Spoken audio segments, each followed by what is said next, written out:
Bulginaka, do you know that cybercrime is becoming a growing problem in Fiji? Cybercrime is defined as a crime in which a computer is the object of the crime, such as hacking and spamming. Cybercrime is also cyberbullying and using fake profiles to cause panic and spreading false news. If you're involved in this or know anyone who's committing these crimes, report them immediately. I'm Polly. And I'm Peter. We host the Traffic Jam Show on City FM. From 3 p.m. to 7 p.m. every weekday. Do the right thing. In this bulletin, widespread flooding due to TC Ana. Some ignore warnings to evacuate, and others say they didn't expect flooding. From the studios of FBC Suva, Goroy Tandula. Lambasa town and nearby areas were not spared by the floods yesterday as tropical cyclone Ana battered the North and Eastern Division. Residents could only watch as waters entered Main Street, flowed into shops and eventually covered the whole town. Hospital Road and the Botanical Gardens, which lie beside the Lambasa River, are also under flood waters. Families in Vunivaivai settlement and Natokamu settlement in Lambasa had to be evacuated to the Sukanai Valu barracks. They were brought to the army camp in boats with the help of RFMF engineers and corrections officers. Women and children alike, with their clothes drenched, are now taking shelter at the army camp. The settlements are located just beside the Ngawa River, which burst its banks early this morning. Families in Baitira village in Sianganga took precautionary measures and fled to a nearby evacuation center yesterday as TC Ana brought torrential rain. President Akhtar Hussain says none of the homes were spared by rising flood waters. Residents living in Sianganga experienced heavy rain and strong winds for most of the day. Those who wanted to help desperate neighbors were unable to move out of their homes. The Sianganga police post was also underwater. The same situation was seen in Reketi as houses and roads were underwater. The Sianganga Health Center was also flooded. Many residents living in low-lying areas of Sianganga were evacuated by police. Severe flooding occurred in the Wainimbuka River, affecting a number of nearby villages. Turanganikoro of Wailotua village, Vilikesa Tumbuitamana, says their homes remained underwater yesterday evening after the Wainimbuka River burst its bank. Josiah Nunga reports the water level hasn't subsided due to the continuous rain in the province. Wailotua villagers says it was like watching their homes sink as water levels kept rising until in the end, only the rooftops could be seen from a distance. Wind speed is slowly dying out, but the rain continues. All our farms have been destroyed and the majority of our belongings have been washed away by the floodwaters. We are glad that all villages are safe, and I have been reminding the villagers to stop wading into flooded waters as it might rise again tonight. Tumbuitamana says villagers first moved to the community hall for shelter this morning. However, the water level continued to rise at around midday, prompting them to move further to higher ground. We normally go to the church and community hall to seek shelter when a disaster strikes, but this is a very serious case and we had to ensure villagers are safe. We pray that the situation will calm down later tonight. Nalalawa village was also not spared, with more than 10 homes flooded and residents forced to flee to the community hall. Ndrana villager Solo Wangatamu says villagers started their preparations 3 days ago to ensure their houses and belongings are well secured. We just felt strong winds and heavy rain. Most of our farms have been completely destroyed. The Raiwasa and Korotali crossing in the district of Naroko were also underwater, affecting accessibility. With high tide tonight, the river level is expected to rise further, posing more danger to villagers who live along the Wainimbuka River. Josiah Nunga, FBC News. Several families in informal settlements around Suva waited until the last minute to move to evacuation centers as tropical cyclone Ana bore down on the central division. This practice has become common for many, putting not only their lives at risk but also those of first responders. Apenisa Wangarandova reports people were reluctant to move until the wind started to intensify. Families from the Jitu Estate informal settlement in Raiwanga Suba have taken shelter at the Vishnu Dia Memorial School along Grantham Road. We were just at home last night, and after the winds got stronger, blowing off some roofs, and rain started coming in the house, we then decided to contact police to help us move to the school.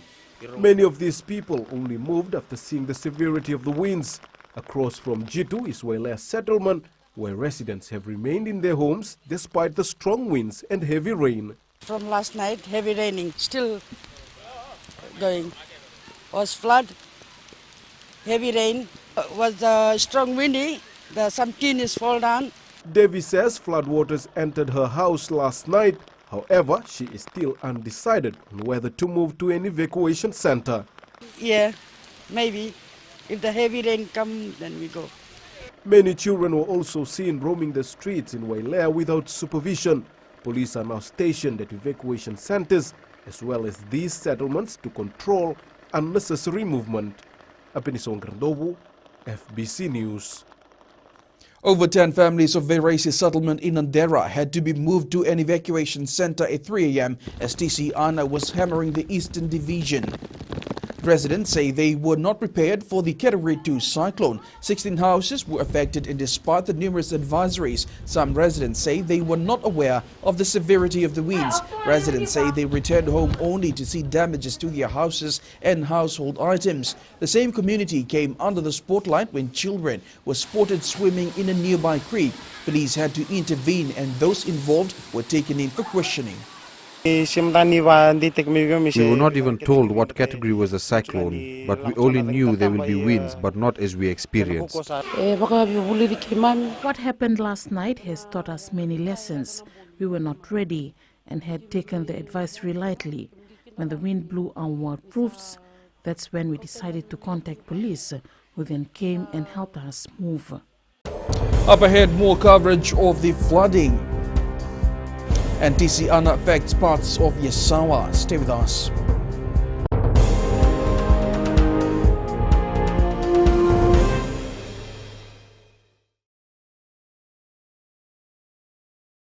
Oira na ngone no de nunu ena be singa ni mataka. Mersusunga da kena loma dina kena be karon. Sakena ngau na mitaro bina no rabaksa ngai ka wala loma taki na ngone. Dalabina oya o meliki. Bulre oya wo Samuel Samuli. Nama kikirau ena be mataka. Boniti kena bagrombuka. Ni boy tiri kalima na miniti me ono kina tiri na kaloko. Ena radio Fiji One nandomo ibiti. Indaw kina na mataka dan ramay na singabo.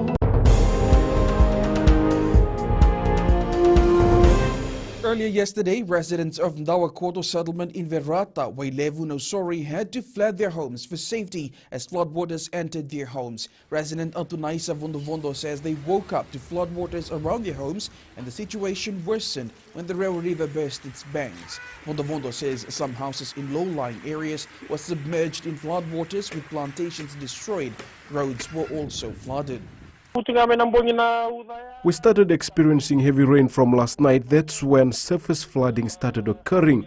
Heavy rain started to pour down heavily in the morning and wind picked up in speed. That's when the floodwaters rose and entered our homes. Our plantation and road are completely underwater. Trees have fallen on several roads in Suva as a result of strong winds. Power lines were also down in some areas. The famous Ivy tree in the heart of Suva, which has withstood many cyclones, succumbed to the strong winds. Other roads where trees had fallen include Rewa Street, Princess Road and Waimanu Road, and Vunakere Road and Drag Avenue in the Muddy Heights, among others. The Fiji Roads Authority has since cleared many of these areas and roads have been opened to traffic. Community members were also seen trying to clear trees that had fallen onto some of these roads. Residents of Nananu in Tailevu counted their lucky stars when water level receded earlier yesterday. Villagers feared they would lose their homes, properties and plantations to storm surge. Villager Fulori Ringamoto says they were preparing for the worst, particularly coastal flooding, as water levels breached the seawall. Ringamoto says some villages were evacuated to Ratu Kandavulevu School, while others were confined in their homes. Although the heavy rain and strong wind died down later in the day, we feared we were going to face a storm surge. We made little to no movement as we waited for things to die down. We are thankful the water level receded this afternoon.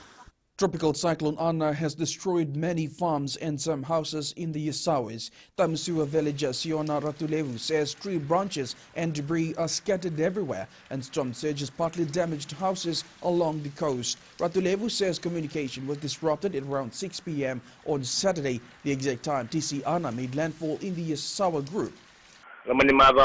Some of the roofs have been blown away and the sea was very rough last night. We continue to ensure that our basic items are stocked. We are grateful that all villagers are safe and we are slowly moving back to our respective houses after spending the night at the evacuation centers.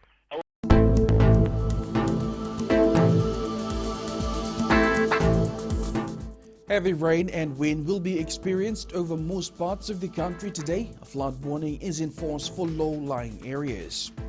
And that's FBC Morning News. Do join us at 7 p.m. for our major bulletin. For news you can trust, get the facts from FBC's TV, radio and digital news at fbcnews.com.fj.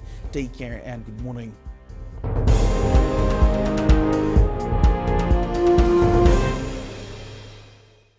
हमारे खूबसूरत देश Fiji में child abuse की घटनाएं आए दिन बढ़ रही हैं। क्यों बच्चों का मासूम बचपन अब्यूज का शिकार हो जाता है? अपने बच्चों की सुरक्षा का खास ख्याल रखें। उनसे बातचीत करें, उनके दोस्तों के बारे में जानें।